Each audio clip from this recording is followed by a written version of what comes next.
जय हिंद साथियों, स्वागत है आपका self study classes with Sumit Jain YouTube channel और दोस्तों ऐप में। दोस्तों बहुत सारे स्टूडेंट को ऐप डाउनलोड नहीं करते बन रहा है या फिर कर भी लिया है तो कोर्स भी नहीं देख पा रहे हैं। तो मैं आज उनको बता दूं कि ये जो सेल्फ स्टडी क्लासेस इस प्रकार से जब आप प्ले स्टोर से करते हैं तो ये आपका वेल जो है आइकन उसमें लगा हुआ है ना।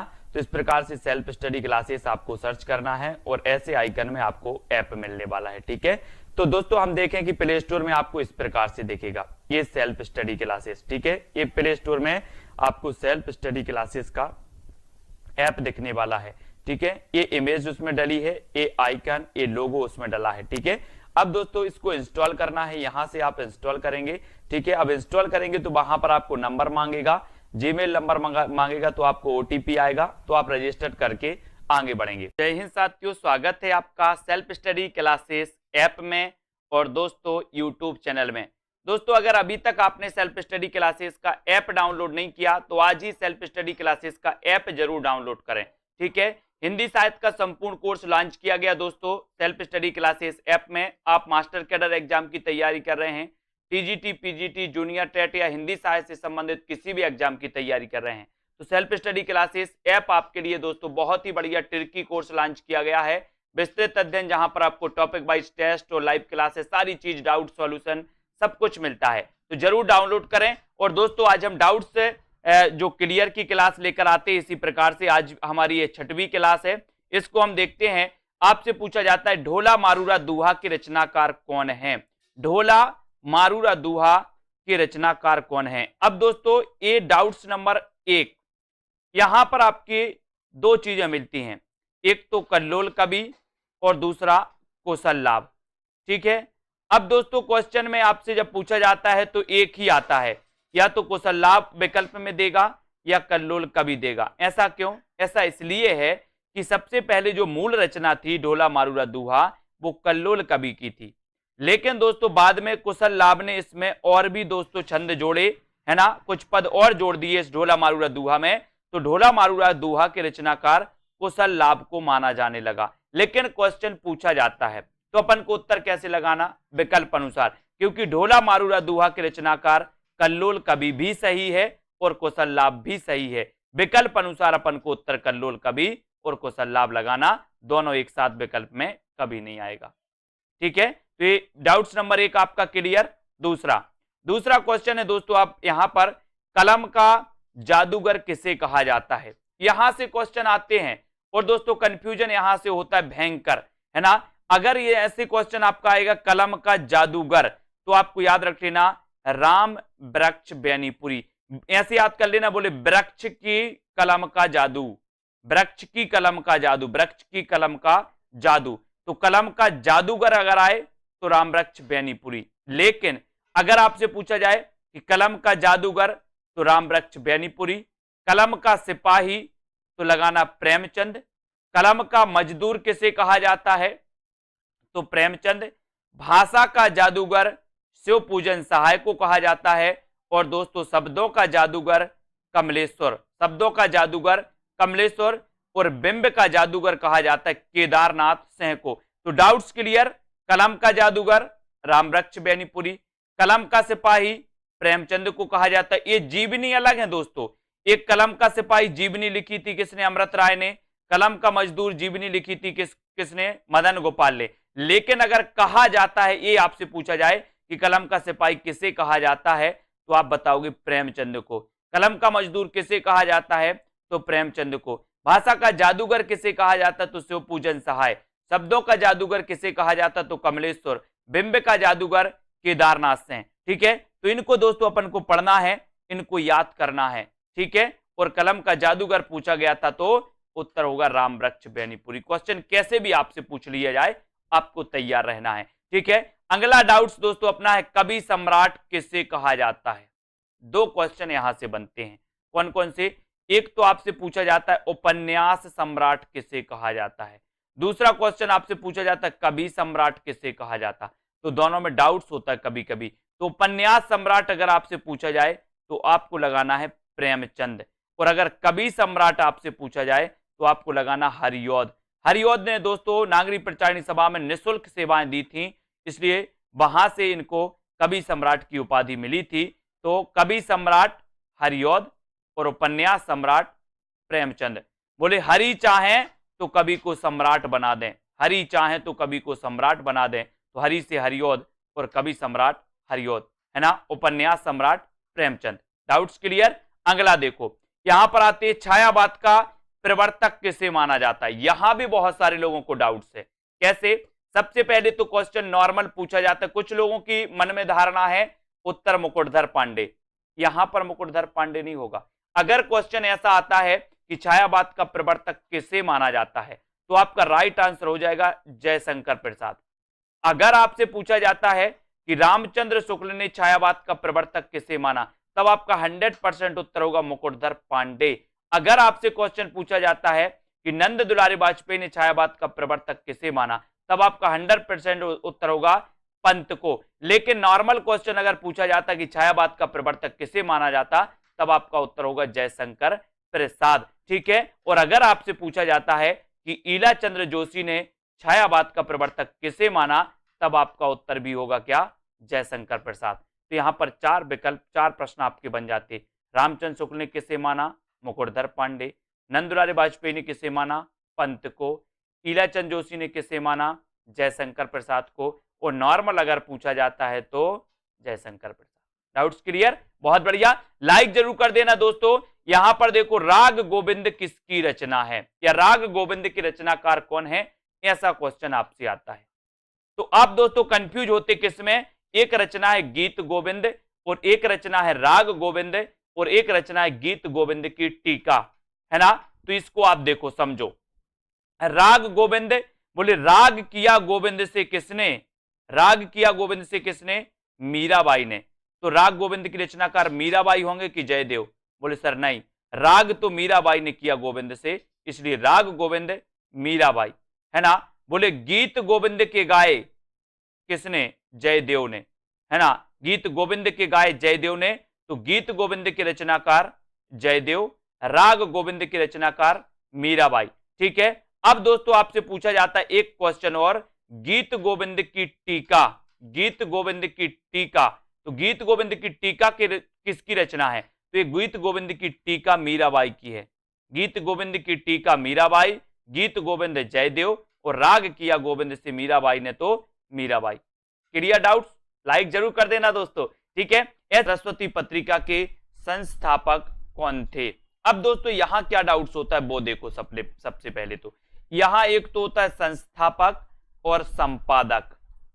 संपादक में, ये संस्थापक और संपादक में डाउट्स होता आपके अंदर कि आपने पढ़ा था कि सरस्वती पत्रिका के संपादक आपने अधिकांश महावीर प्रसाद द्विवेदी को पढ़ा, लेकिन आज ये डाउट्स आपका क्लियर होने वाला है दोस्तों। अगर ऐसा क्वेश्चन आए कि सरस्वती पत्रिका के संस्थापक कौन है, संस्थापक कौन है, तब आपका उत्तर हो जाएगा क्या? चिंतामणि घोष। संस्थापक अगर पूछा जाएगा तो चिंतामणि घोष। अगर आपसे पूछा जाए कि सरस्वती पत्रिका के प्रथम संपादक कौन थे, तो प्रथम संपादक में आपका उत्तर हो जाएगा श्याम सुंदर दास। ये प्रथम संपादक थे। क्या थे? संपादक। और फिर अगर आपसे पूछा जाए कि दोस्तों सरस्वती पत्रिका के जो संपादक थे वो कौन थे, अगर ये ऑप्शन में आपके नहीं आ रहा है और महावीर प्रसाद द्विवेदी आपका दिया है, तो आप महावीर प्रसाद द्विवेदी लगाओगे। ठीक है। लेकिन ऐसा क्वेश्चन आता है कि महावीर प्रसाद द्विवेदी सरस्वती पत्रिका के संपादक कब बने, तो कब बने? 1903 में ये बने थे, है ना। प्रथम संपादक कौन थे? श्याम सुंदर दास। स्थापना किसने की थी या संस्थापक कौन थे? तो चिंतामणि घोष। एक और क्वेश्चन, सबसे पहले सरस्वती पत्रिका कहां से प्रकाशित हुई थी? तो सबसे पहले दोस्तों एक काशी से प्रकाशित हुई थी। याद रख लेना, आपके ऑप्शन में प्रयाग आएगा, है ना, लेकिन ये सबसे पहले काशी में और फिर उसके बाद प्रयाग से। ठीक है। तो ये भी आपको याद रख लेना। तो सरस्वती पत्रिका के संस्थापक कौन थे? चिंतामणि घोष। डाउट्स नंबर 1 आपका क्लियर, है ना। अब दोस्तों यहां पर आप बात करते हैं कि प्रेम और रोमांस का कवि किसे कहा जाता है। डाउट्स नंबर 2, यहां पर कैसे? एक क्वेश्चन आपका पूछा जाता है छई रोमांस का कवि किसे कहा जाता है। दूसरा क्वेश्चन आपका पूछा जाता है प्रेम और रोमांस का कवि किसे कहा जाता है। दोनों में डाउट्स, छई रोमांस और प्रेम और रोमांस। ठीक है, तो इसको याद रख लेना दोस्तों कि प्रेम और रोमांस, प्रेम की बात आई तो बोले हमारे अंचल में भी प्रेम किया जाता है, अंचल में, है ना। और छई रोमांस का कवि कौन है, तो छई रोमांस का कवि कौन है, बच्चन। बोले बच्चन क्या करते हैं, बच्चन से बच्चे, बच्चे क्या करते, बोले छई रोमांस करते, छई रोमांस कौन करते, बच्चन।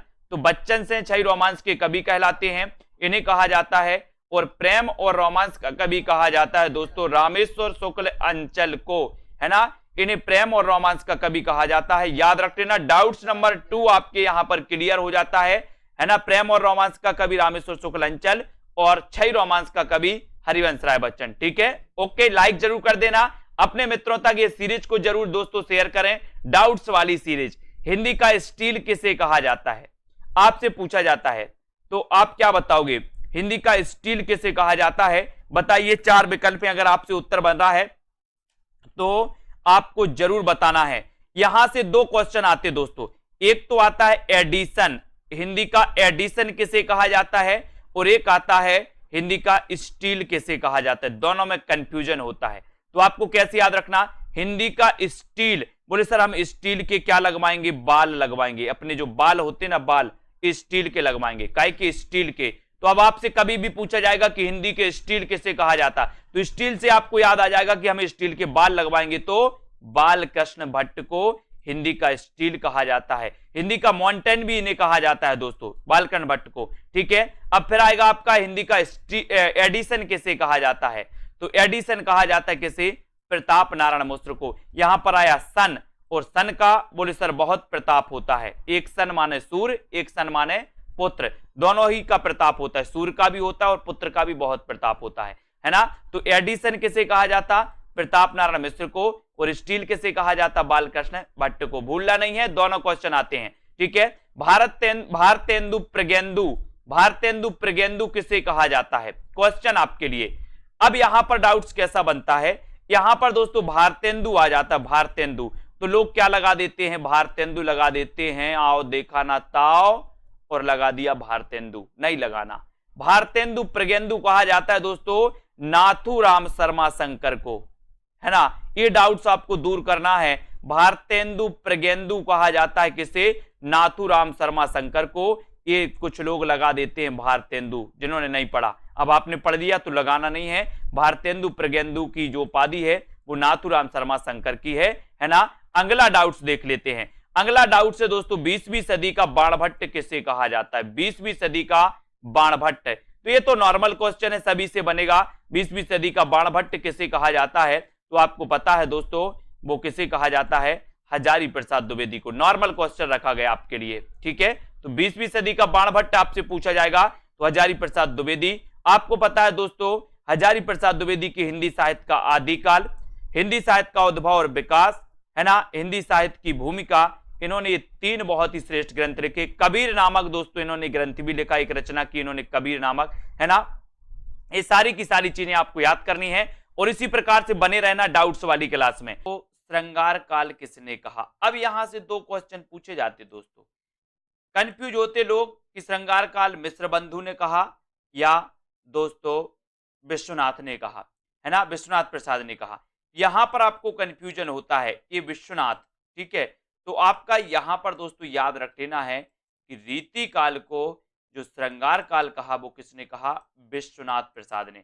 यानी कि ये नंबर जो है वो बिल्कुल सही है, क्योंकि श्रृंगार तो विश्व के लोग करते हैं, विश्व के लोग करते हैं, तो विश्वनाथ प्रसाद क्या बोलेंगे, रीति काल को श्रृंगार काल कहेंगे, है ना। फिर आपसे एक क्वेश्चन और आता है कि रीति काल को अलंकृत काल किसने कहा, तो यहां पर डाउट्स आपका रहता है और क्वेश्चन पूछा भी जाता है। तो अलंकृत काल किसने कहा, मिश्र बंधुओं ने, अलंकृत काल कहा है मिश्र बंधुओं ने, और दोस्तों श्रृंगार काल कहा है विश्वनाथ प्रसाद ने, ठीक है। तो डाउट्स आपका क्लियर हो गया। अब दोस्तों बात करते हैं अगले प्रश्न की, रीति काल का प्रवर्तक किसे माना जाता है। एक नॉर्मल क्वेश्चन आपसे पूछा जाता है तो आप कंफ्यूज होते, क्योंकि आपको पता है रीति काल का प्रवर्तक रामचंद्र शुक्ल ने किसे माना, चिंतामणि को। श्याम सुंदर दास ने किसे माना, केशव दास को। डॉक्टर नगेंद्र ने किसे माना, केशव दास को, है ना। और कालक्रम की दृष्टि से अगर देखें तो कौन होंगे, कृपाराम, ठीक है। तो आपसे देखो कितने प्रकार से क्वेश्चन पूछे जाएंगे। सबसे पहले क्वेश्चन पूछा जाएगा रीति काल का प्रवर्तक किसे माना जाता, तो आपको उत्तर लगा देना केशवदास। ठीक है, फिर आपसे पूछा जाएगा डॉक्टर नगिन ने रीतिकाल का प्रवर्तक किसे माना, उत्तर लगा देना केशवदास। फिर आपसे पूछा जाएगा श्याम सुंदर दास ने रीतिकाल का प्रवर्तक किसे माना, तो उत्तर लगा देना केशवदास। लेकिन आपसे पूछा जाएगा कि रामचंद्र शुक्ल ने रीतिकाल का प्रवर्तक किसे माना, तो आपका उत्तर हो जाएगा क्या, चिंतामणि। आपका उत्तर चेंज हो जाएगा, चिंतामणि सही होगा। लेकिन अगर आपसे पूछा जाएगा कि कालक्रम की दृष्टि से रीतिकाल के प्रवर्तक कौन माने जाते हैं, तो उत्तर हो जाएगा कौन दोस्तों, कृपाराम। कृपाराम। ठीक है, तो यहां पर आपके 3-4 प्रश्न रहते हैं जिसमें आप हमेशा दोस्तों क्या कंफ्यूज होते रहते हैं। Clear doubts. अगला क्वेश्चन, अगला क्वेश्चन है दोस्तों, हिंदी साहित्य का प्रथम बड़ा महाकाव्य कौन सा है, कौन सा है, ये क्वेश्चन आता है, तो आप कंफ्यूज नहीं होना। प्रथम जो बड़ा महाकाव्य है वो बड़ा महाकाव्य दोस्तों पद्मावत। आपसे क्वेश्चन आता है कि हिंदी का प्रथम महाकाव्य कौन सा है, उत्तर होता है पृथ्वीराज रासो। लेकिन आपसे क्वेश्चन आता है कि हिंदी का प्रथम प्रमाणिक महाकाव्य कौन सा है, तो पद्मावत। हिंदी का प्रथम बड़ा महाकाव्य कौन सा है, तो पद्मावत, है ना। खड़ी बोली का प्रथम महाकाव्य कौन सा है, तो प्रिय प्रवास, है ना। ये भी आपको याद रख लेना। तो यहां से याद रख लेना दोस्तों, हिंदी का प्रथम महाकाव्य पृथ्वीराज रासो, रचनाकार चंद्रवरदाई। हिंदी का प्रथम प्रमाणिक महाकाव्य पद्मावत, रचनाकार जायसी, है ना। हिंदी खड़ी बोली का प्रथम महाकाव्य प्रिय प्रवास, रचनाकार हरिऔध। हरिऔध। ठीक है, ये भी आपको याद रख लेना। यहां से आपके जो क्वेश्चन है वो क्या हो जाती है, क्लियर। ये डाउट्स वाले प्रश्न आपसे पूछे जाते हैं। अगला क्वेश्चन, अनित्य किसकी रचना है, अनित्य रचना बताना है दोस्तों। तो यहां पर आपको बताना है कि अनित्य के रचनाकार कौन है। तो यहां पर दो लोगों की रचना है दोस्तों अनित्य, है ना। तो एक तो बदी उज्जमा की और एक मृदुला गर्ग की। तो यहां पर आपको याद रख लेना कि जो बदी उज्जमा है इनकी अनित्य क्या है, कहानी। इनकी अनित्य क्या है, कहानी। जबकि मृदुला गर्ग का ये क्या है, उपन्यास है। तो अगर आपसे नॉर्मल क्वेश्चन पूछा जाए कि अनित्य किसकी रचना है, तो दो में से आपको कोई एक विकल्प मिलेगा। आपसे पूछा जाए अनित्य कहानी के रचनाकार कौन है, तो आपका उत्तर हो जाएगा बदी उज्जमा। अनित्य अनित्य उपन्यास की रचनाकार कौन है, तो आपका उत्तर हो जाएगा मृदुला गर्ग। ठीक है, ये आपको याद रख लेना। बदी उज्जमा की अनित्य कहानी है, मृदुला गर्ग की अनित्य ये क्या है, उपन्यास है। ठीक है, अगला क्वेश्चन देख लेते हैं दोस्तों, पीली आंधी उपन्यास किसका है। अगर इस प्रकार से क्वेश्चन आपका आता है पीली आंधी उपन्यास, तो मैंने कई बार आपको बताया, बोले सर जब सरसों फूलता है खेतों में, खेतन में जब सरसों फूलता है तो ऐसा लगता है मानो पीली आंधी आ गई हो।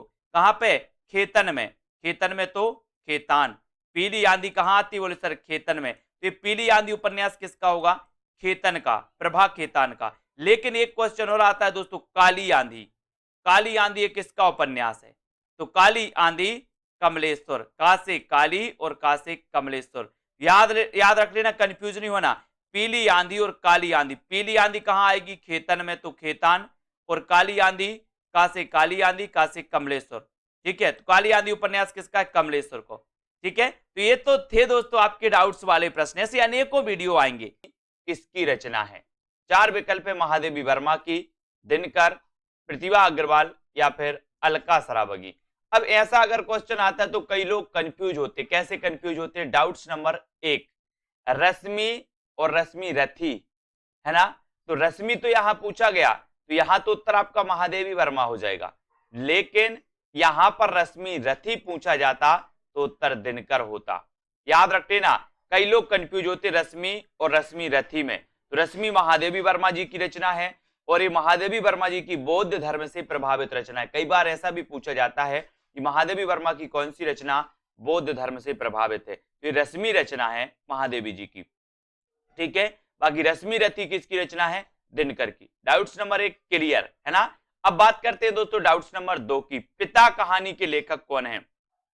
दोस्तों ये 3 लेखकों के द्वारा एक कहानी लिखी गई, जिनमें देखें अपन ज्ञान रंजन की भी पिता कहानी है, महीप सिंह की भी पिता कहानी है, और धीरेन्द्र अस्थाना की भी दोस्तों पिता कहानी है। तो आपको याद रख लेना, बोले पिता ज्ञान देते हैं तो ज्ञान रंजन, है ना। महीप रहते या समीप रहते हैं, ऐसे कर लेना, महीप या समीप रहते हैं पिता, तो महीप सिंह की भी दोस्तों क्या है ना, ये पिता कहानी है। धीरेन्द्र अस्थाना, और दोस्तों धीरे धीरे पिता हमारा क्या करते हैं, ज्ञान बढ़ाते हैं, है ना, हमारा पालन पोषण करते हैं। तो धीरेन्द्र अस्थाना की भी पिता कहानी, तीनों की है, कंफ्यूज नहीं होना कभी, कहानी है और है ना। ज्ञान रंजन जी की पिता कहानी, महीप सिंह की पिता कहानी है, और धीरेन्द्र अस्थाना की भी पिता कहानी है। ठीक है, तो अब आपसे पूछा जाएगा पिता कहानी के लेखक कौन है, तो इन तीन में से एक विकल्प आपके सामने आएगा, उसमें उत्तर आपको टिक करना होगा। ठीक है, डाउट्स नंबर 2 आपका क्लियर। बढ़ते हैं दोस्तों अगले क्वेश्चन की ओर। वसीयत नाटक के लेखक कौन है? वसीयत नाटक, अब यहां भी दोस्तों डाउट्स आपके लिए होता है, क्योंकि ये जो वसीयत नाटक है, ये वसीयत नाटक दो लेखकों का है, एक तो भगवती चरण वर्मा और दूसरे नाग बोडस। ठीक है, तो आपसे जब पूछा जाएगा कि वसीयत नाटक के लेखक कौन है, तो या तो भगवती चरण वर्मा आपके ऑप्शन में होगा या फिर नाग बोडस आपके ऑप्शन में होगा। ठीक है, दोनों ऑप्शन में नहीं आएगा। आपको याद रख लेना कि वसीयत नाटक के लेखक कौन है, भगवती चरण वर्मा और नाग बोडस। बोले नाग की वसीयत भगवती को सौंप दी, नाग की वसीयत किसको सौंप दी? भगवती को। तो नाग बोडस और भगवती चरण वर्मा दोनों का नाटक है वसीयत। ठीक है, तो डाउट्स नंबर 3 क्लियर है ना। अगला क्वेश्चन है दोस्तों, अगला जो अपना डाउट्स है, तीसरा हाथी नाटक के लेखक कौन है? एक क्वेश्चन पूछा जाता है अंधों का हाथी और दूसरा क्वेश्चन पूछा जाता है तीसरा हाथी, दोनों में कंफ्यूजन होता है, तीसरा हाथी और अंधों का हाथी। ठीक है, तो यहां से याद रख लेना तीसरा हाथी ये दोस्तों किसका है? रमेश बख्शी का, ये रमेश बख्शी का नाटक है, जबकि अंधों का हाथी जो नाटक है वो शरद जोशी का है। अब याद रख लेना, बोले अंधों का हाथी जोश में आ गया, अंधों का हाथी काय में आ गया? जोश में आ गया, है ना। और तीसरा हाथी है, बोले रमेश बख्शी का ये तीसरा हाथी है ना। एक हाथी, दो हाथी, तीसरा हाथी, तो रमेश बख्शी का तीसरा हाथी है। ठीक है, शरद जोशी अंधों का हाथी। ठीक है, तो क्लियर। डाउट्स नंबर आपसे पूछा जाएगा तीसरा हाथी के रचनाकार कौन है, तो आप उत्तर लगा देना रमेश बख्शी। आपसे पूछा जाएगा अंधों का हाथी की रचनाकार कौन है, तो आप उत्तर लगाना शरद जोशी। ठीक है, बात कर लेते हैं दोस्तों, और एक और है दोस्तों पागल हाथी। पागल हाथी एक लघु कथा है प्रेमचंद जी की, पागल हाथी। ठीक है, तो पागल हाथी को भी आपको याद रख लेना। अब एक क्वेश्चन और पूछा जाता है दोस्तों, डाउट्स नंबर 5, अभिमान मेरू किसे कहा जाता है? कई बार पूछा गया। अब दोस्तों यहां पर एक तो मेरू आ गया, मेरू, तो बहुत सारे लोग क्या लगा देते हैं? मेरू तुंग लगा देते हैं, लेकिन ऐसा नहीं करना। अभिमान मेरू, पुष्पदंत ने स्वयं को अभिमान मेरू कहा था, है ना। पुष्पदंत ने स्वयं को क्या कहा था? अभिमान मेरू कहा था। तो अभिमान मेरू कहा जाता है पुष्पदंत को, है ना। अपभ्रंश का भवभूति कहा जाता है पुष्पदंत को, याद रख लेना। इनकी एक रचना आपने पढ़ी होगी दोस्तों, महापुराण। महापुराण दोस्तों जिसमें 63 सलाका पुरुषों का वर्णन किया गया है, तो पुष्पदंत को अभिमान मेरू कहा जाता है, ना कि मेरू तुंग को। कंफ्यूज नहीं होना, यहाँ मेरू आया तो बहुत सारे, लगभग मान के चलो कि 50% लोग तो मेरू तुंग लगा कर आते, जिनको नहीं पता होता। ठीक है, तो दोस्तों इसी प्रकार से उत्तरार्ध भक्तमाल के रचनाकार कौन है? अब दोस्तों यहां पर देखो कितने डाउट्स होते हैं। आपसे एक क्वेश्चन पूछा जाता है भक्तमाल की रचनाकार कौन है, फिर पूछा जाता है उत्तरार्ध भक्तमाल के रचनाकार कौन है, फिर पूछा जाता है भक्तमाल के टीकाकार कौन है, फिर पूछा जाता है नव भक्तमाल के रचनाकार कौन है।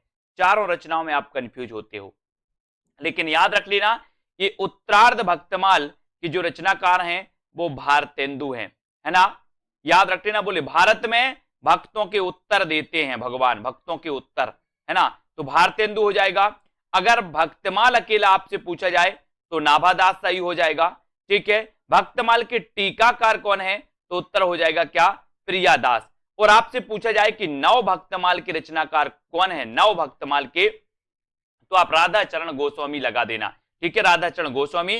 तो आपके 4 प्रश्न यहां से बनते हैं। भक्तमाल के रचनाकार नाभादास, उत्तरार्ध भक्तमाल के रचनाकार भारतेंदु, है ना। फिर आपसे पूछा जाता है भक्तमाल के टीकाकार प्रियादास, नव भक्तमाल के रचनाकार कौन है, तो राधा चरण गोस्वामी। ठीक है, डाउट्स नंबर 1 क्लियर। दूसरी बात करते महापात्र किसे कहा जाता है, तो महापात्र आपको बताना है दोस्तों निराला, नरहरि बंदीजन, रहीम या फिर विद्यापति में से।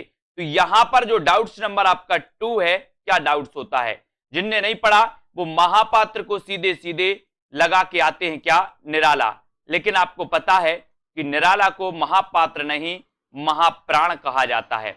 महाप्राण निराला को, जबकि महापात्र कहा जाता है नर हरि बंदीजन। बोले हम हरि के, नर जो हैं वो हरि के महापात्र हैं, याद रख लेना। नर हरि बंदीजन इन्हें महापात्र कहा जाता है और निराला को कहा जाता है महाप्राण। बोले हमारा महाप्राण निराला है, हमारा महाप्राण निराला है। इस प्रकार से तो डाउट्स नंबर 2 क्लियर। बात करें 3 की, उसने कहा था कि रचनाकार कौन है, आपसे पूछा जाएगा उसने कहा था कि रचनाकार कौन है। तो ये तो सबको पता है कि सर ये जो कहानी है ये फ्लैशबैक शैली में लिखी गई कहानी है और इस कहानी के जो लेखक है वो चंद्रधर शर्मा गुलेरी है ना। उसने कहा था, बुद्धू का कांटा और सुखमय जीवन, इनकी 3 प्रसिद्ध कहानियां मानी जाती हैं चंद्रधर शर्मा गुलेरी की। जबकि दोस्तों उसने नहीं कहा था कि रचनाकार कौन है, शैलेश मटियानी। कभी कभी आपसे पूछा जाए उसने नहीं कहा था कि रचनाकार कौन है, तो आप कहोगे यार कि ये वो ही पूछा होगा, उसने कहा था लेकिन ये गड़बड़ हो गया होगा, परीक्षक ने, प्रिंट करने वाले ने नहीं लिख दिया, अपन तो उत्तर सही लगाएं, है ना। तो ये उसने नहीं कहा था, ये दोस्तों रचना शैलेश मटियानी की, और तुमने कहा था एक रचना नागार्जुन की। तो 3 डाउट्स वाले क्वेश्चन, उसने कहा था चंद्रधर शर्मा गुलेरी, उसने नहीं कहा था शैलेश मटियानी, तुमने कहा था नागार्जुन। ठीक है, क्लियर। चौथा क्वेश्चन अपन देखते हैं दोस्तों, आदिकाल को चारण काल किसने कहा। कई बार क्वेश्चन पूछा जाता है और डाउट्स में बहुत सारे लोग दोस्तों क्या कर देते हैं, गलत कर देते हैं। तो आदिकाल को चारण काल दोस्तों 2 विद्वानों ने कहा है, एक तो रामकुमार वर्मा ने और दूसरा गिरियर्सन ने। तो अब आप कंफ्यूज नहीं होना, विकल्प में एक ही आएगा, या तो रामकुमार वर्मा आपसे दिया जाएगा या फिर गिरियर्सन आपको दिया जाएगा।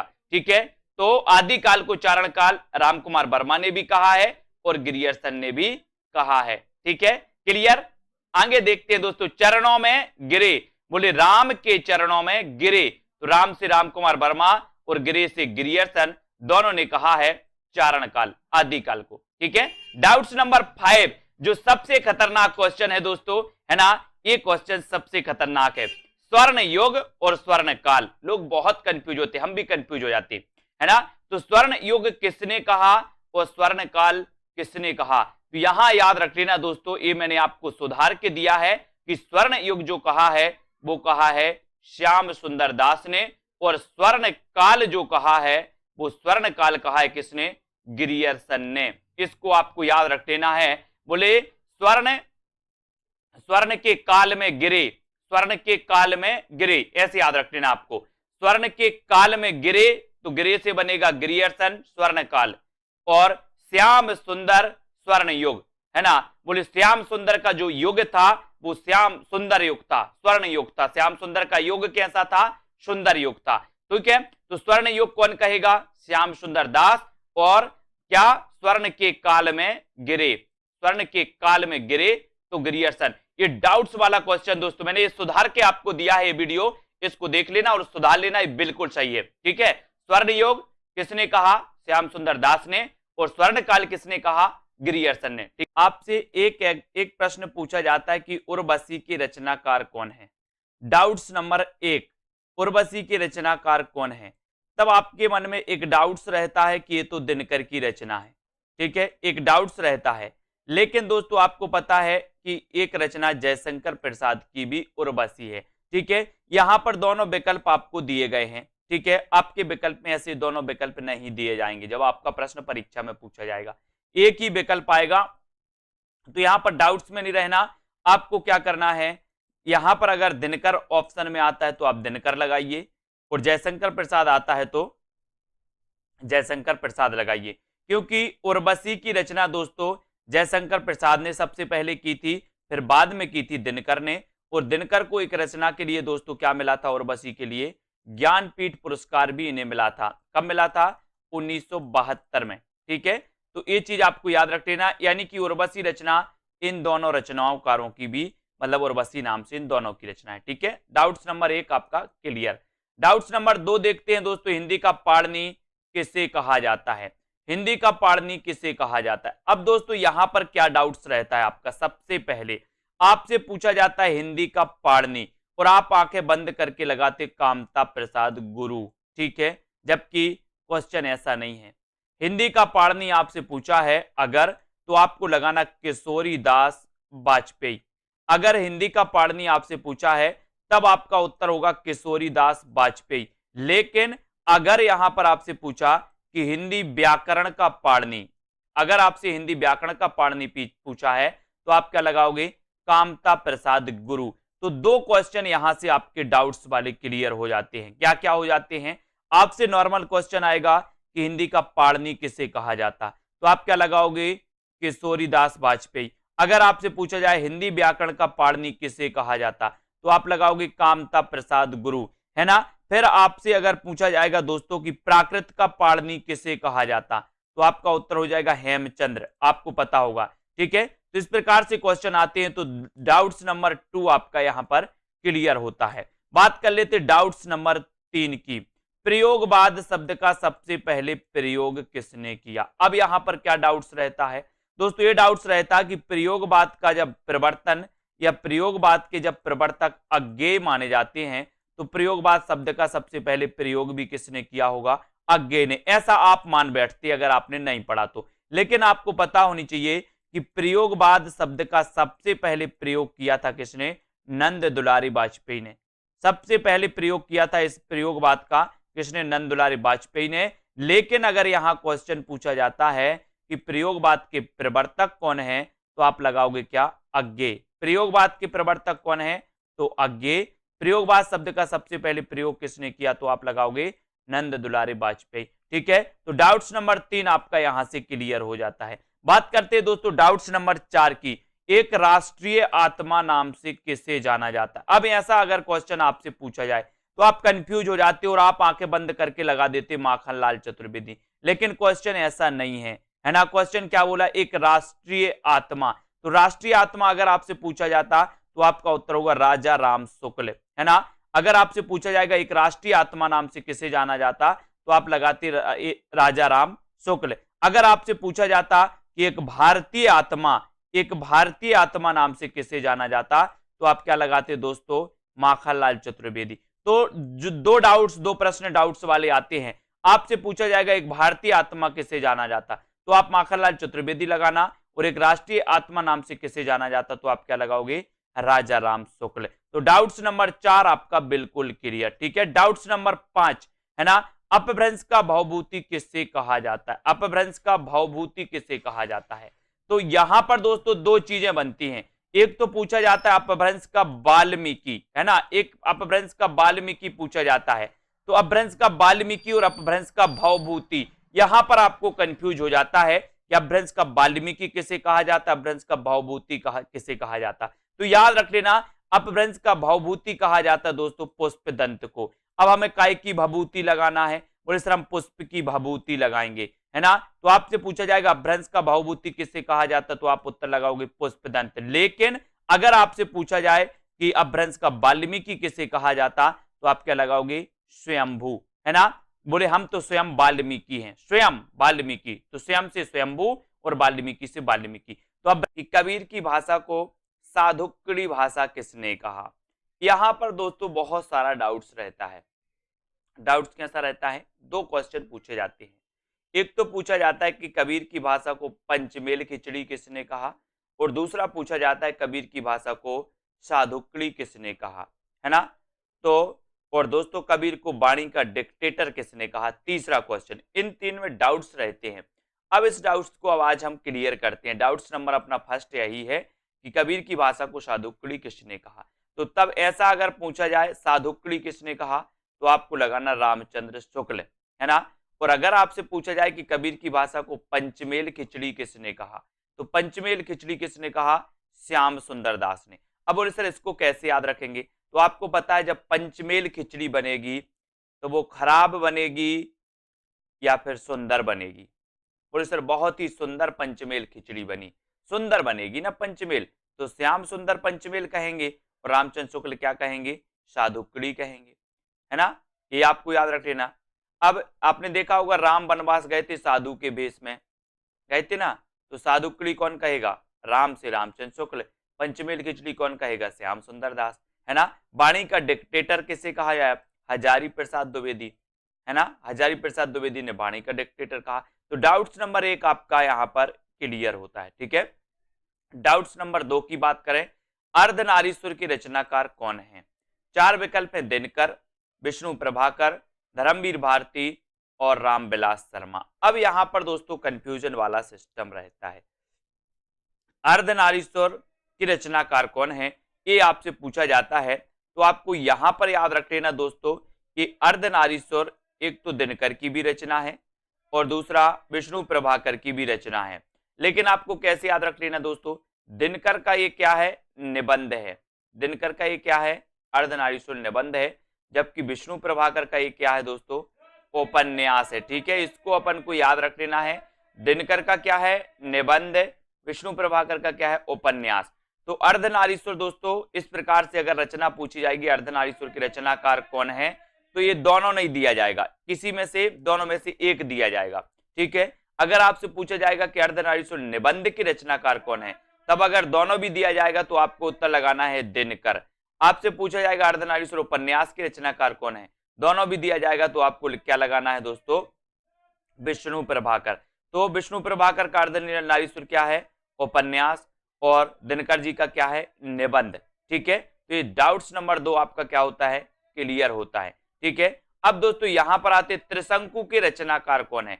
ये त्रिशंकु कई बार रचना पूछी गई दोस्तों, त्रिशंकु, त्रिशंकु के रचनाकार कौन माने जाते हैं, तो त्रिशंकु देखो तीनों की रचना है दोस्तों, अज्ञेय की भी रचना है, ब्रजमोहन सिंह की भी रचना है और मन्नू भंडारी की रचना भी त्रिशंकु है।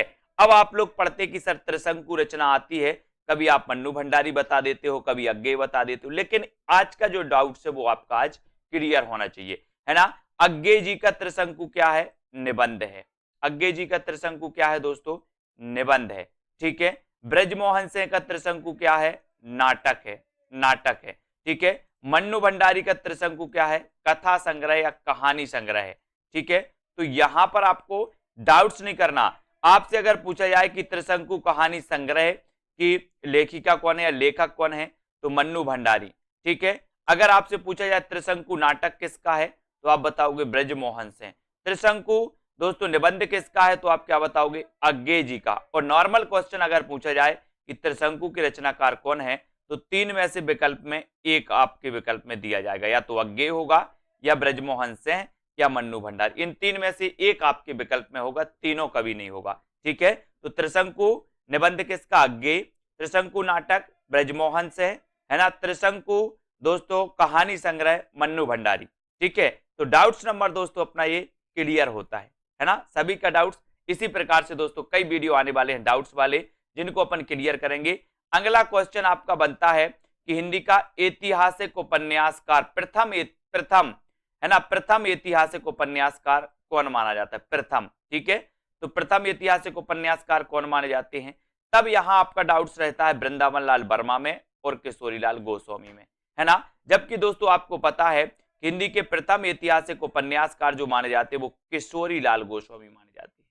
कौन माने जाते हैं, किशोरीलाल गोस्वामी माने जाते हैं। जबकि अगला ही क्वेश्चन पूछा जाता है कि हिंदी में ऐतिहासिक कहानी परंपरा के जो जनक माने जाते हैं वो कौन माने जाते हैं। ऐतिहासिक कहानी के जनक कौन माने जाते हैं, वृंदावन लाल वर्मा। जबकि हिंदी के प्रथम ऐतिहासिक उपन्यासकार माने जाते हैं कौन, किशोरीलाल गोस्वामी, है ना। तो इसको याद रख लेना, इसका उत्तर आपका क्या होगा, हिंदी के प्रथम ऐतिहासिक उपन्यासकार किशोरीलाल गोस्वामी। जबकि हिंदी के प्रथम कहानी, हिंदी की दोस्तों ऐतिहासिक कहानी के जो जनक माने जाते, ऐतिहासिक कहानी के जो जनक माने जाते वो वृंदावन लाल वर्मा, ठीक है। वृंदावन लाल वर्मा को ऐतिहासिक कहानियों की परंपरा का जनक माना जाता है, याद रख लेना।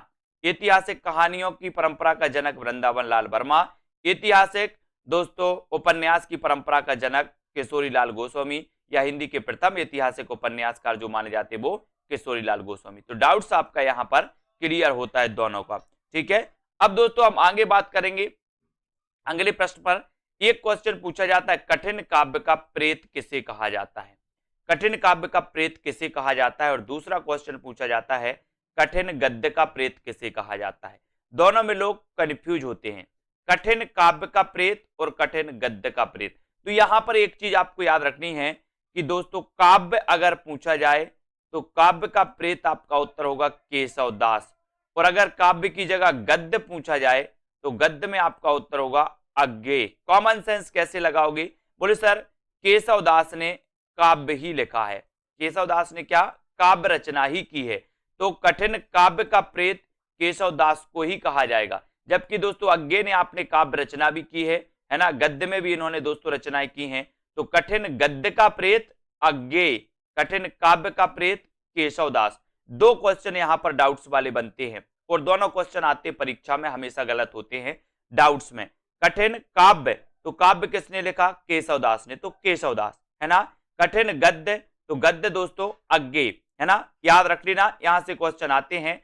और केशव दास रीति काल के प्रवर्तक माने जाते हैं। आपको पता है डॉक्टर नगेंद्र आदि विद्वानों ने केशव दास को ही रीति काल का प्रवर्तक माना। अगर यहां से भी क्वेश्चन आता है रीति काल का प्रवर्तक किसे माना जाता है, नॉर्मल अगर क्वेश्चन पूछा जाता है तो उत्तर होता है केशव दास है ना। अगर पूछा जाता है आचार्य रामचंद्र शुक्ल ने रीति काल का प्रवर्तक किसे माना, तो आपका उत्तर हो जाता है चिंतामणि है ना। अगर आपसे पूछा जाता है दोस्तों कि नगेंद्र ने रीति काल का प्रवर्तक किसे माना, तब आपका उत्तर होता है केशव दास है ना। तो अपना कि सन्यासी किसकी रचना है, सन्यासी किसकी रचना है। अब दोस्तों यहां पर आपसे आपको क्या है कंफ्यूज होता है अगर इस प्रकार से क्वेश्चन पूछा जाता है, क्योंकि आपको पता है कि ईलाचंद जोशी की भी रचना है, लक्ष्मी नारायण मिश्र की भी रचना है, लेकिन इसकी विधा क्या है वो देखना है अपन को। ईलाचंद्र जोशी की जो सन्यासी रचना है इसकी विधा है दोस्तों उपन्यास, यानी कि ये ईलाचंद जोशी का क्या है उपन्यास है, जबकि ये लक्ष्मी नारायण मिश्र का क्या है नाटक। के नाटक आपको पता है, बोले सर लक्ष्मी के नाटक में है ना, लक्ष्मी का नाटक छोड़ के लोग क्या बन जाते हैं सन्यासी बन जाते, लक्ष्मी का नाटक। तो लक्ष्मी नारायण मिश्र नाटक से नाटक है और सन्यासी बन जाते, तो सन्यासी इनका नाटक है ना। ईलाचंद जोशी का ये सन्यासी क्या है उपन्यास, ठीक है, इसको देखेंगे। अब दोस्तों दूसरा आपका डाउट से मुक्ति पथ ये किसकी रचना है। अब मुक्ति पथ के बारे में दोस्तों आपको दिख रहे होंगे उदय शंकर भट्ट, ईलाचंद जोशी और अभय मौर्य, ये तीन लोगों की रचना है। अगर ऐसा क्वेश्चन आएगा तो ये क्वेश्चन गलत होगा, क्योंकि उदय शंकर भट्ट की भी रचना है, ईलाचंद जोशी की भी है, अभय मौर्य की है। लेकिन अगर आपसे पूछा जाएगा कि मुक्ति पथ नाटक किसका है, तो आपका उत्तर उदय शंकर भट्ट होगा। आपसे पूछा जाएगा मुक्ति पथ उपन्यास किसका है, तो उपन्यास दोस्तों ईलाचंद्र जोशी का भी है और अभय मौर्य का भी उपन्यास ही है इसी नाम से। तो मुक्ति पथ उपन्यास ईलाचंद जोशी और दोस्तों अभय मौर्य, इसको आपको याद रख लेना।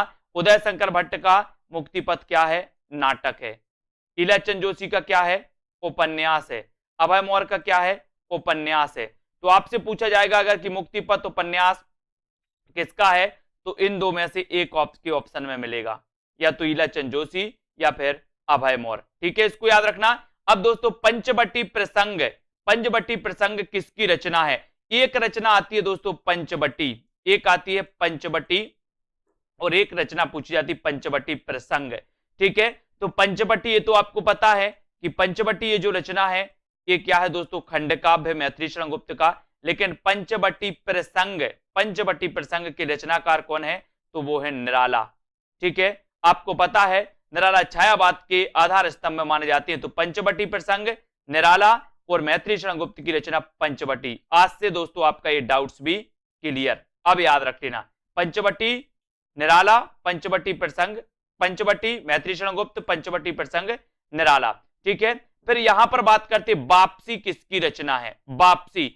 तो वापसी के बारे में दोस्तों आपने कई बार पढ़ा होगा, ऊषा प्रियंवदा, ये तो सबको पता है कि वापसी ऊषा प्रियंवदा की क्या है कहानी है। लेकिन अगर आपसे पूछा जाए कि वापसी एकांकी किसकी है, तो आपको क्या बताना है, वापसी एकांकी की रचनाकार उदय शंकर भट्ट, वापसी कहानी ऊषा प्रियंवदा, ठीक है, इसको याद रख लेना। और आपसे नॉर्मल पूछा जाए वापसी किसकी रचना है, तो इन दो में से एक ऑप्शन आपको मिलेगा, या तो ऊषा प्रियंवदा या उदय शंकर भट्ट, दोनों एक साथ नहीं मिलेंगे। Doubts clear. इसी प्रकार से दोस्तों आपको बने रहना है, वीडियो को लाइक और शेयर जरूर करना है। आपका अगला डाउट से रस विमर्श किसकी रचना है, रस विमर्श के लेखक कौन है, तो यहां तो सीधा सीधा है दोस्तों, रस विमर्श राममूर्ति त्रिपाठी, रश्मि मानसा रामचंद्र शुक्ल, रस सिद्धांत डॉक्टर नगेंद्र, है ना। कई बार पूछा गया कि डॉक्टर नगेंद्र, इनकी रचना कौन सी है? रस सिद्धांत। रामचंद्र शुक्ल, रश्मि मानसा, है ना। डॉक्टर राममूर्ति त्रिपाठी, रस विमर्श। तो ये भी डाउट्स आपका क्लियर होता है, इन डाउट्स को भी अपन को क्लियर करना है, ठीक है। स्वच्छंदतावाद शब्द का सबसे पहले प्रयोग किसने किया था? अब देखते हैं दोस्तों, इस प्रश्न में बहुत सारे लोग गलत करके आएंगे, क्योंकि उनको पता है कि स्वच्छंदतावाद के प्रवर्तक तो कौन माने जाते हैं? श्रीधर पाठक। तो श्रीधर पाठक ने ही स्वच्छंदतावाद का सबसे पहले प्रयोग किया होगा, ये ऐसा मानना हो जाता, लेकिन नहीं, डाउट्स क्या है? श्रीधर पाठक स्वच्छंदतावाद के प्रवर्तक हैं, लेकिन स्वच्छंदतावाद शब्द का प्रयोग सबसे पहले किया था मुकुटधर पांडे ने। अपन पढ़ते ना कि छायावाद शब्द का सबसे पहले प्रयोग किसने किया था? मुकुटधर पांडे ने। ऐसे ही स्वच्छंदतावाद शब्द का सबसे पहले प्रयोग भी मुकुटधर पांडे ने ही किया था। और दोस्तों, स्वच्छंदतावाद के प्रवर्तक माने जाते श्रीधर पाठक। इनको आपको याद रख लेना है दोस्तों, ठीक है। इन्हें आपको पता है प्रकृति का उपासक कभी भी कहा जाता है, किसे? श्रीधर पाठक को। एक क्वेश्चन आता है, प्रकृति का सुकुमार कवि किसे कहा जाता है? प्रकृति का चितेरा कवि कैसे कहा जाता है? लोग लगा देते आंखें बंद करके पंत। लेकिन एक क्वेश्चन आता है कि प्रकृति का उपासक कवि किसे कहा जाता है? तब दोस्तों फिर भी लगा देते पंत। अब नहीं लगाना। प्रकृति का उपासक कवि श्रीधर पाठक, स्वच्छंदतावाद का प्रवर्तक श्रीधर पाठक, है ना। स्वच्छंदतावाद शब्द का सबसे पहले प्रयोग किसने किया? मुकुटधर पांडे ने। इन क्वेश्चनों को आपको बहुत अच्छे से पढ़ना है। डाउट्स नंबर 2, फूलों का गुच्छा की रचनाकार कौन है? यहां दोस्तों 61 फंस जाती है। फूलों का गुच्छा और फूलों का कुर्ता। एक क्वेश्चन पूछा जाता है, फूलों का कुर्ता ये किसकी रचना है? तो फूलों का गुच्छा रचना किसकी है? भारतेंदु हरिश्चंद्र की। लेकिन यहीं पर आपसे फूलों का कुर्ता पूछ लिया जाता, तब भी आप कंफ्यूज हो जाते। फूलों का कुर्ता यशपाल, और जो फूलों का कुर्ता पहनेगा उसका यश बहुत होगा, बहुत, है ना, यश होगा, तो यशपाल। फूलों का कुर्ता यशपाल, फूलों का गुच्छा भारतेंदु हरिश्चंद्र। इनको अपन को याद रख लेना है। अब दोस्तों ये डाउट्स नंबर अपन 3, हिंदी का प्रथम कवि कौन है? अब यहां भी कई लोग कंफ्यूज हो जाते। अगर आपसे पूछा जाए कि हिंदी का प्रथम कवि कौन है, और प्रथम की जगह कवि पूछ लिया जाता है कि हिंदी का प्रथम महाकवि कौन है, तो क्या होता है? कंफ्यूजन। बोले हिंदी का प्रथम कवि कौन है, तो उत्तर लगाते सरहपा, है ना। लेकिन अगर पूछ लिया जाए कि हिंदी का प्रथम महाकवि कौन है, तो आपको उत्तर लगाना है चंद्रवरदाई, ठीक है। चंद्रवरदाई आपका सही उत्तर होगा। हिंदी का प्रथम महाकवि पूछा तो चंद्रवरदाई, हिंदी का प्रथम कवि पूछा तो सरहपा, ठीक है। और हिंदी का प्रथम कवि स्वयंभू को माना किसने? राम कुमार वर्मा ने। यह भी आपको याद रख लेना, ठीक है। और राहुल सांकृत्यायन ने किसे माना? सरहपा को, ठीक है। अगला डाउट्स, अगला है योगधार की रचनाकार कौन है? योगधार। अब यहां से 2 रचनाएं आती हैं दोस्तों, एक तो पूछी जाती है योगधार और दूसरी पूछी जाती है योगधारा। अब इनको आपको दोस्तों क्या करना है? अच्छे से पढ़ लेना है। योगधारा, बोले योग की धारा में नांग बह गया। कौन बह गया? योग की धारा में, योग की धारा में नांग बह गया। तो याद रख लेना, तो योग की अगर धारा आ की मात्रा लगी हो, धारा की बात हो तो उत्तर हो जाएगा नागार्जुन, और धार की बात हो तो सोहनलाल द्विवेदी। योगधार, योगधार के लेखक कौन है? सोहनलाल द्विवेदी। योगधारा के लेखक कौन है? नागार्जुन, ठीक है। तो दोनों चीजें क्लियर। योगधार पूछा जाएगा तो आप क्या लगाओगे? सोहनलाल द्विवेदी। योगधारा पूछा जाएगा तो आप क्या लगाओगे? नागार्जुन। इनका वास्तविक नाम क्या था पता है? वैद्यनाथ। किसका? नागार्जुन का। और वैद्यनाथ द्विवेदी आपको पता है किसका नाम था? उपनाम। हजारी प्रसाद द्विवेदी का उपनाम भी वैद्यनाथ द्विवेदी था, है ना। ये भी याद रख लेना। नागार्जुन यात्री नाम से लिखते थे दोस्तों मैथिली में, ये भी याद रखेंगे। तो आपने क्या याद किया? योगधारा नागार्जुन, योगधार सोहनलाल द्विवेदी। क्लियर। अगला डाउट्स, अगला डाउट से समय देवता के रचनाकार कौन है? तो आप सीधे सीधे क्वेश्चन लगाना, बताइए। अगर आपको बनता है तो उत्तर जरूर बताएं। समय देवता के रचनाकार कौन है? तब दोस्तों आपका राइट आंसर होता है कि समय देवता के संरचनाकार कौन है? नरेश मेहता। लेकिन एक क्वेश्चन यही और पूछा जाता है, साहित्य देवता। एक पूछा जाता है साहित्य देवता, साहित्य देवता के रचनाकार कौन है? अब दोस्तों ये साहित्य देवता क्या है? निबंध है। और ये निबंध किसका है? मैंने आपको कई बार बताया कि साहित्य देवता को माखन खवाना है और समय देवता है इसलिए लोग नरेश बन जाते हैं। बोले वो नरेश बन गया, बोले समय देवता है ना। तो समय देवता ये लंबी कविता है दोस्तों, किसकी? नरेश मेहता की। और साहित्य देवता के रचनाकार कौन है? माखनलाल चतुर्वेदी। कंफ्यूजन है, कंफ्यूज नहीं होना।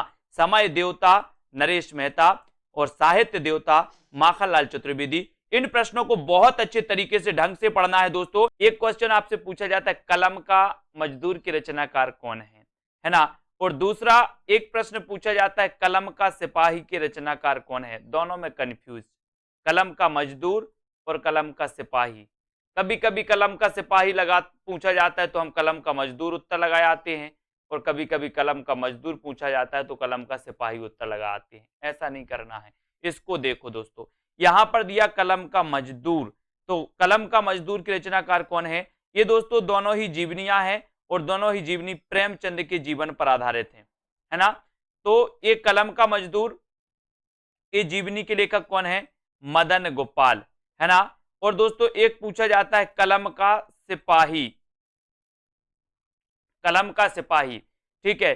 तो कलम का सिपाही जीवनी एक किसने लिखी?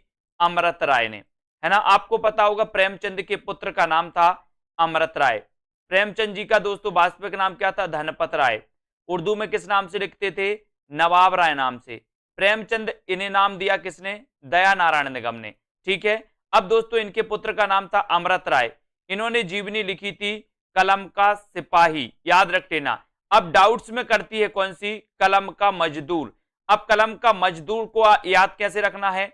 यहां पर आया मां से मजदूर और मां से मदन गोपाल। इतना बस आपको याद रख लेना कि सर मां से मजदूर आता है और मां से इसका उत्तर मदन गोपाल आता है। बाकी आप कलम का सिपाही अपने आप उत्तर लगा के आओगे कि अमृत राय की है।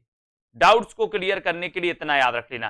तो डाउट्स नंबर 1 क्लियर, कलम का मजदूर मदन गोपाल, कलम का सिपाही अमृत राय, ठीक है। अगला डाउट्स आपको होता है मेरी जीवन यात्रा आत्मकथा के लेखक कौन है?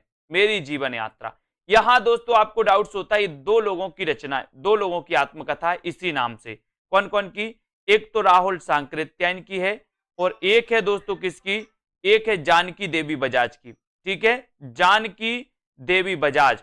तो आपको याद रख लेना कि एक राहुल सांकृत्यायन ऑप्शन में 2 नहीं आएगा। और जब आपसे इस प्रकार से प्रश्न आएगा कि मेरी जीवन यात्रा आत्मकथा किसकी है, तो या तो ऑप्शन में राहुल सांकृत्यायन होगा या जानकी देवी बजाज होगा, ठीक है। तो आपको याद रख लेना, बोले मेरी जीवन यात्रा बजाज गाड़ी से प्रारंभ हुई। कौन सी गाड़ी? बजाज गाड़ी से। नहीं तो ऐसा कर लेना, बोले मेरी नहीं, मेरी जानकी जीवन यात्रा बजाज गाड़ी से प्रारंभ हुई थी, ऐसे याद कर लो, ये जल्दी याद हो जाती। तो जानकी देवी बजाज, ठीक है, और राहुल सांकृत्यायन। तो डाउट नंबर 2 आपका क्लियर, दोनों की आत्मकथा एक ही नाम से है, ठीक है। अगला क्वेश्चन है दोस्तों अर्ध कथा किसकी आत्मकथा है? अर्ध कथा और अर्ध कथानक, है ना। इस प्रकार से दोस्तों अपन देखते हैं तो अर्ध कथानक एक दोस्तों बनारसी दास जैन की है। आपको पता होगा हिंदी की प्राचीन आत्मकथा मानी जाती है। कौन सी? अर्ध कथानक, ठीक है, अर्ध कथानक ये बनारसी दास जैन की। और कहीं कहीं इसको आपको अर्ध कथा लिखा भी मिल जाएगा बनारसी दास जैन की, तो कंफ्यूज नहीं होना, ये बनारसी दास जैन की अर्ध कथानक भी है और अर्ध कथा भी लिखा मिल जाता है। लेकिन दोस्तों अर्ध कथा एक नगेंद्र की भी आत्मकथा है। अब इसमें अपन कभी कभी कंफ्यूज हो जाते हैं, है ना, क्योंकि ऑप्शन में होता है बनारसी दास जैन ना होकर के बनारसी दास चतुर्वेदी होता है, तो हम क्या लगा देते? बनारसी दास चतुर्वेदी ही लगा देते, जैन और चतुर्वेदी में वो हो जाता है ना। तो याद रख लेना अर्ध कथानक हिंदी की प्राचीन आत्मकथा मानी जाती है, ये बनारसी दास जैन की है ना। और अर्ध कथा ये डॉक्टर नगेंद्र की दोस्तों है। और बनारसी दास जैन और बनारसी दास चतुर्वेदी, इनमें कंफ्यूज नहीं होना आपको, ठीक है। तो आपका यहां पर डाउट्स क्लियर कि सर बनारसी दास जैन की अर्ध कथानक, डॉक्टर नगेंद्र की अर्ध कथा, और दोस्तों यहां पर बनारसी दास जैन और बनारसी दास चतुर्वेदी में कंफ्यूज नहीं होना, ठीक है। अगला क्वेश्चन देखो, अगला हिंदी का प्रथम दैनिक समाचार पत्र कौन सा है? यहां भी लोग कंफ्यूज होते हैं। आपसे पूछा जाता है कि हिंदी का प्रथम समाचार पत्र कौन सा है, आप बिल्कुल लगाते हो उदंत मार्तंड। लेकिन आपसे पूछा जाता है कि हिंदी का प्रथम दैनिक समाचार पत्र कौन सा है, तब भी आप उदंत मार्तंड लगाते हो, ऐसा नहीं करना। आपसे पूछा जाए कि हिंदी का प्रथम समाचार पत्र कौन सा है, आप क्या लगाओगे, उदंत मार्तंड। आपसे पूछा जाए कि हिंदी का प्रथम साप्ताहिक समाचार पत्र कौन सा है, तो आप क्या लगाओगे, उदंत मार्तंड। लेकिन अगर आपसे पूछा जाए कि हिंदी का प्रथम दैनिक समाचार पत्र कौन सा है, तो आपको उदंत मार्तंड नहीं लगाना, क्योंकि जो प्रथम दैनिक समाचार पत्र था वो था कौन सा, समाचार सुधावर्षण, है ना। इसके संपादक थे श्याम सुंदर सेन। ठीक है, इसको याद रख लेना दोस्तों, श्याम सुंदर सेन, ये समाचार सुधावर्षण। ठीक है, और उदंत मार्तंड ये आपको याद रख लेना। ठीक है, ये दोस्तों ये हिंदी का प्रथम है ना, और ये साप्ताहिक है, और ये हिंदी का प्रथम दैनिक समाचार पत्र है। डाउट्स क्लियर, आगे बढ़ते हैं। अगला क्वेश्चन यहां, मिट्टी की बारात के रचनाकार कौन है, मिट्टी की बारात। अब यहां पर दोस्तों कंफ्यूज आपके लिए होता है, एक तो ए कि कुछ लोग बोलते हैं सर शिवमंगल से सुमन की रचना है, बिल्कुल है। कुछ लोग बोलते हैं त्रिलोचन की रचना है, बिल्कुल है, दोनों की रचना है दोस्तों ये। ठीक है, आपको याद रख लेना है कि सर ये मिट्टी की बारात जो है ये शिवमंगल से सुमन का कविता संग्रह है ना, जबकि त्रिलोचन की ये क्या है, कविता है। याद रख लेना, मिट्टी की बारात। कभी आपसे पूछा जाए कि मिट्टी के बारात के रचनाकार कौन है, तो आपका ऑप्शन में एक ही होगा अगर इस प्रकार से क्वेश्चन आएगा। या आपसे पूछा जाएगा कि मिट्टी की बारात कविता संग्रह के रचनाकार कौन है, तब आपका उत्तर शिवमंगल से सुमन होगा, चाहे ऑप्शन में त्रिलोचन भी हो, है ना। या आपसे पूछा जाए मिट्टी की बारात कविता के लेखक कौन है, कविता के कवि कौन है, कविता के रचनाकार कौन है, तो आपका उत्तर हो जाएगा त्रिलोचन। इस प्रकार से दोस्तों आपसे पूछा जाता है, तो मिट्टी की बारात के रचनाकार कौन है, इस प्रकार से अगर क्वेश्चन आएगा तो इन दो में से आपका एक ही ऑप्शन आएगा, क्या तो शिवमंगल से सुमन या फिर त्रिलोचन। ठीक है, क्योंकि ये दोनों की रचना है दोस्तों मिट्टी की बारात। कंफ्यूज दूर, है ना, इस प्रकार से। अब दोस्तों यहां पर अपन रोज ये अपना डाउट सेशन चलता है, डाउट्स अपन क्लियर करते हैं। यहां पर अपन ने हिंदी के प्रथम दैनिक समाचार पत्र को पढ़ा, मिट्टी की बारात को देखा, है ना, और दोस्तों जीवनी देखी अपन ने, कलम का सिपाही, कलम का मजदूर, इनका डाउट्स क्लियर किया। तो ऐसे ही दोस्तों अनेकों वीडियो आने वाले हैं, आपको बस क्या करना है, ऐसा ही सेशन अपना चलता है और बढ़िया से बढ़िया दोस्तों आपको कोर्स कराया जाता है सेल्फ स्टडी क्लासेस ऐप पर। आपको कुछ नहीं करना है, आप दोस्तों अगर हिंदी साहित्य के स्टूडेंट हैं तो सेल्फ स्टडी क्लासेस से आपको जरूर जुड़ना है। आपको self study classes app download करना है, और ऐप डाउनलोड आप कर लेते हो दोस्तों, तो आपको वहां पर हिंदी साहित्य का संपूर्ण कोर्स लॉन्च किया गया, उस कोर्स में एडमिशन ले सकते हो। टीजीटी पीजीटी का मॉडल पेपर लॉन्च किया गया, उसमें आपको लेना तो ले सकते हो।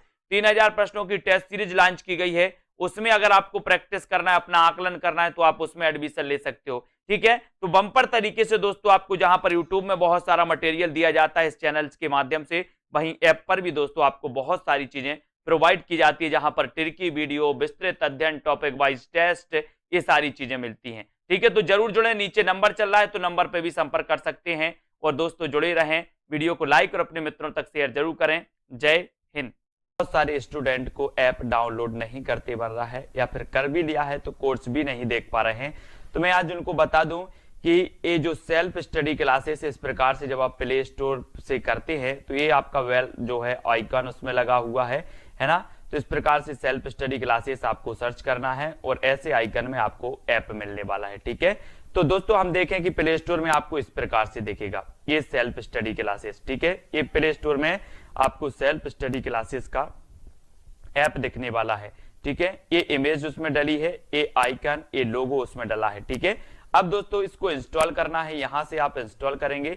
ठीक है, अब इंस्टॉल करेंगे तो वहां पर आपको नंबर मांगेगा, जीमेल नंबर मांगेगा, तो आपको ओटीपी आएगा, तो आप रजिस्टर करके आगे बढ़ेंगे।